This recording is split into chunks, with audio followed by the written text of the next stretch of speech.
सभी किसान साथियों नमस्कार। मैं आशुतोष शर्मा आपका हार्दिक स्वागत करता हूं खेती के जादूगर यूट्यूब चैनल पर। आज हमारे साथ हैं मेरे परम मित्र रामेश्वर पांडे जी। आज हम चर्चा करेंगे INM इंटीग्रेटेड न्यूट्रिएंट मैनेजमेंट के बारे में कि ये एक कौन सी प्रणाली है और इसको हम हमारी फसलों में कैसे उपयोग कर सकते हैं, इसके फायदे क्या होते हैं किसानों को, और ये अच्छी गुणवत्ता फसल में कहें हम जैसे उत्पादन की बात करते हैं, उत्पादन कैसे बढ़ाएं। उत्पादन बढ़ाने के साथ एक हमारा एक उद्देश्य और होना चाहिए कि फसल की हमारी गुणवत्ता कैसे बढ़ाएं। सही कहा ना पांडे जी? तो गुणवत्ता बढ़ाने के लिए हमें इन चीज़ों का उपयोग अवश्य करना होगा। आगे हम जानेंगे पांडे जी से। पांडे जी हमारे अभी दिल्ली में हैं और दिल्ली में ये भारतीय कृषि अनुसंधान संस्थान में पदस्थ हैं। आगे पांडे जी अपना परिचय और देंगे और INM के बारे में हमको समझाएंगे। सर्वप्रथम आशुतोष शर्मा जी को बहुत बहुत धन्यवाद कि आज उन्होंने मुझे इस सेशन में बुलाया और हमारे जो दर्शक किसान हैं उनको बहुत बहुत भाव प्रेम जो हमारी इस बात को सुनेंगे। और अब बात रही INM की, बहुत रॉकेट साइंस नहीं है, एक छोटी सी प्रणाली है जिसको किसान बड़े आसानी से अपना सकते हैं। अगर मैं कहूँ तो INM एक इतनी आसान प्रणाली है कि खाद देने के तरीके को, INM को फुल फॉर्म में कहते हैं इंटीग्रेटेड न्यूट्रिएंट मैनेजमेंट। इसको हिंदी अगर बहुत क्लिष्ट हो जाती है, समेतिक पोषक नियंत्रण, खाद का नियंत्रण करते हैं। इस पूरी प्रक्रिया में हम ध्यान इस बात का रखते हैं कि जितने रिसोर्स हमारे पास अवेलेबल हैं, चाहे वो केमिकल हो, चाहे बायो फर्टिलाइजर्स हो, चाहे बल्कि ऑर्गेनिक हमारे मैन्योर हो, हमारी कुछ जैविक खाद हो गई, जैविक जैसे कुछ कि ऐसी जैविक खाद हैं जिनको हमें ज़्यादा मात्रा में उपयोग करना पड़ता है। जैसे गोबर की खाद, आपके फील्ड की खाद है, कोई वर्मी कंपोस्ट, कुछ ऐसी खाद है जो कंसंट्रेटेड में है जिनको हम कम उपयोग करते हैं। ठीक, किसान के पास तमाम विकल्प हैं। मेरा कहने का उद्देश्य ये है कि हमारे पास इस समय खाद की आपूर्ति हमेशा हो नहीं पाती। देखते हैं कि सीजन आता है, शॉर्टेज हो जाती है। तो क्यों ना ऐसा कुछ सोचा जाए कि खाद की आवश्यकता खेत में कम लगे, हम अपने उस पुरानी पद्धति को भी फॉलो कर लें, नए जमाने को भी फॉलो कर लें और अच्छा उत्पादन भी ले लें। जी। तो अब पांडे जी मैं एक चीज़ जानना चाहूँगा कि आपने जैसे कि बताया कि इसमें हम घर की खाद हो गई, गोबर की खाद जो हमारी हो गई घर पे बन रही है, और हमारी जैसे मान के चलिए कोई फसल कटी उससे भी किसान भाई कंपोस्ट जो बनाते हैं उसका उपयोग इसमें हम कर सकते हैं। इसमें हम ऑयल केक्स का मतलब जैसे तेल निकलवाने के बाद जो हमारी खल बचती है, कहने का मतलब उसका भी हम इसमें उपयोग कर सकते हैं। तो इसमें उपयोग हमें कितने प्रतिशत के हिसाब से करना पड़ेगा और कब इसको हमें डालना पड़ेगा, ये बताइए। बुवाई के समय हमें देना है या खड़ी फसल पे देना है? सबसे ज़्यादा किसानों के बीच ये भी डाउट रहता है कि अगर जैसे कोई भी हम जैविक खाद डाल रहे हैं तो हमें फसल लगाने से कितने दिन पहले उसको ज़मीन में देना चाहिए। जो आपकी बात है, इसमें सबसे पहले मैं किसान भाइयों को एक बात पर आग्रह मेरा है कि आप पहले अपने खेत का कितना भूखंड है उसकी एक्चुअल पैमाइश आपके पास होनी चाहिए, इतनी ज़मीन है। दूसरा, आप जिस फसल का चुनाव कर रहे हो उसके अनुसार उसका उस एरिया के हिसाब से रिकमेंडेशन क्या है।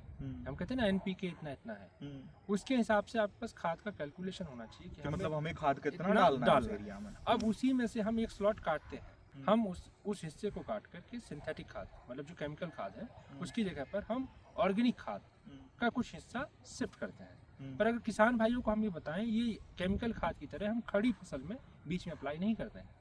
हम जब समय बुआई करते हैं उसी समय, जो कहते नहीं है किसान कहता है कि हम तो गोबर की खाद भी डालते हैं और बाद में यूरिया भी डालते हैं, अच्छा करते हैं। पर हम कहते हैं आप जब आप ऐसा करते हैं तो आप जो केमिकल की खाद डाल रहे हैं उसकी मात्रा कम कर लीजिए, आपका वो पैसा बच जाएगा जी। प्लस खेत की जो हेल्थ है सॉइल की वो बनी रहेगी और आपका जो दाना बनेगा, जो उत्पादन आएगा उसमें मिठास आएगी, उसमें गुणवत्ता क्रिएट होगी जी। अब हम इसमें 25% का स्टार्टिंग में स्लॉट बनाते हैं। जैसे 25% के स्लॉट में जितने भी हमारी गोबर की खादें हैं, सारी खादें हैं, 5 से 3 टन का एक रेशियो बन के आता है। अगर हम इसको अप्लाई करते हैं साल दर साल तो वो हमारा 25% कहीं ना कहीं उसकी एफिशिएंसी बढ़ती चली जाती है और हमें एक समय के बाद ऐसा लगता है 4 से 5 साल बाद रेगुलर में कि हमें केमिकल खाद की आवश्यकता इस समय कम है और हमारे जो मिट्टी की जो स्थिति है, जो हमारा प्रोडक्शन है, उसमें कहीं ना कहीं ईयर बाई ईयर 5 से 10% की वृद्धि होना चालू हो जाती है। अच्छा, और एक चीज़ आपने कही कि 3 से 5 टन हम इसको डाल सकते हैं, जैसे गोबर की खाद हो गई, वर्मी कंपोस्ट हो गई, तो ये कितनी ज़मीन में आपने हमको ये बताया? हाँ, ये हमारा जो पूरा कैलकुलेशन है वो हेक्टेयर के हिसाब से है। और साथ में हमें केमिकल खाद में कितनी कटौती हम कर सकते हैं अगर जैविक खाद हम 25% दे रहे हैं तो? जैसे हमारा 25% का जो स्लॉट है वो फिक्स है, हम दे सकते हैं। जैसे 120 के हमारा 200, अगर हम कहें 2.17 यूरिया का एक फैक्टर निकल के आता है। हाँ। अगर हम 100 kg हमारा 100 kg अगर नाइट्रोजन देना है तो कम से कम 117 kg हमको यूरिया देना पड़ेगा। इसमें आप जानते हैं कितने बैग लगे हैं, किसान भाई इस कैलकुलेशन में बहुत मजबूत हैं जी। हाँ, तो हम उसका जो 25% है हाँ। 100 का यानी 75 गुणा 2.17 जो कैलकुलेशन आ रहा है उतना केमिकल खाद हम उसको 3 पार्ट में तोड़ें। अगर और एफिशिएंसी बढ़ानी है तो केमिकल को 2 पार्ट के बजाय बराबर 3 पार्ट में डाला जाए। ऐसा इसलिए मैं कहता हूँ क्योंकि जो हम आधे पार्ट में डाल देते हैं, मिट्टी की स्थिति अब पुराने समय जैसी नहीं है, उसमें काफ़ी समस्या आती है।